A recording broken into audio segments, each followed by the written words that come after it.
Would you look with me now at the fifth commandment? In fact, read it out loud with me. Honor thy father and thy mother. And all the parents said, there's no fine print to this commandment. It is what it is. There's no time limit. There's no age limit to this commandment. This is a commandment that comes with a guarantee. Would you like to know the guarantee, the promise that's included? Let's look at it in its context.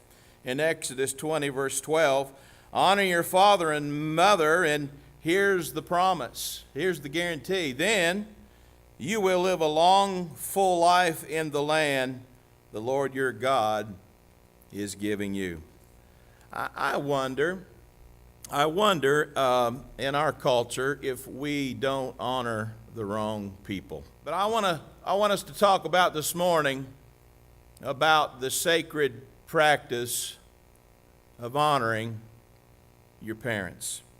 How do we do that? First of all, I think it's important that we respect the role of our parents. Respect their role. You see, God placed parents in a position of authority, and children are to respect that role. That's what Ephesians 6:1 says. It says, children, obey your parents. This is the right thing to do because God has placed them in authority over you. Now listen, if a child doesn't learn to honor and respect their parents, it's very unlikely they're going to honor and respect anybody else in society. I believe that this fifth commandment is so important to our society today because I believe the training ground for developing character is in the home. It's where it starts.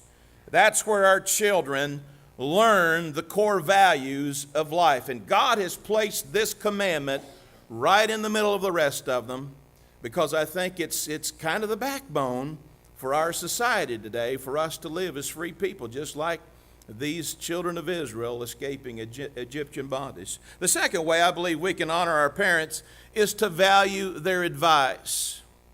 Value their advice. Proverbs 13:1 says, intelligent children, there was a shortage of those in our home, my brothers are saying, speak for yourself. Intelligent children listen to their parents. Foolish children do their own thing. Now, I don't think, and maybe you had the same experience, I don't think I became an intelligent child until I left home and had to make a living on my own. Third, and this is where it gets a little tougher, I think one of the ways we honor our parents is by forgiving their failings.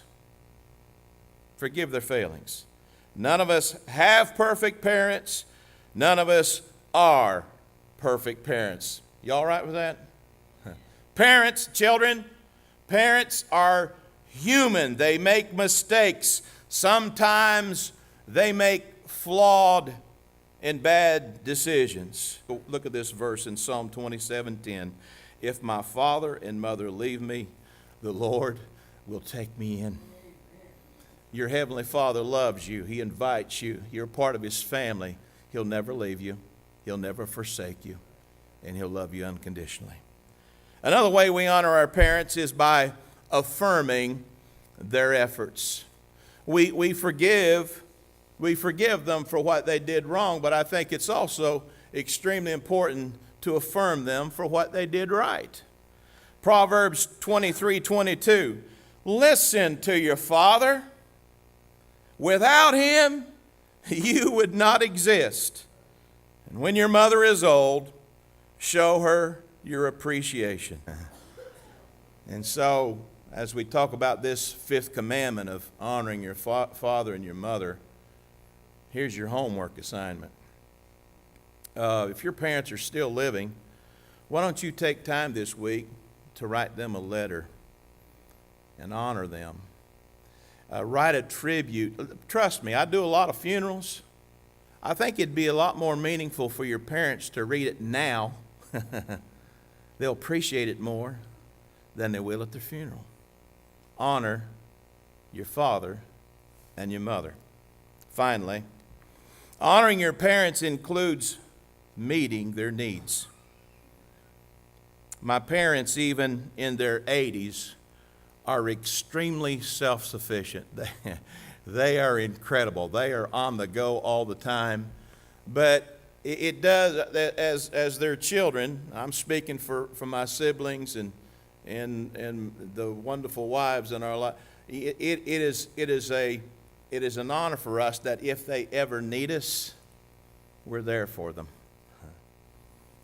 You see, the way we treat our parents is a demonstration of our Christian faith. 1 Timothy 5:8 says, "But anyone who won't care for his own relatives when they need help, especially those living in his own family, has no right to say he is a Christian. Such a person is worse than the heathen."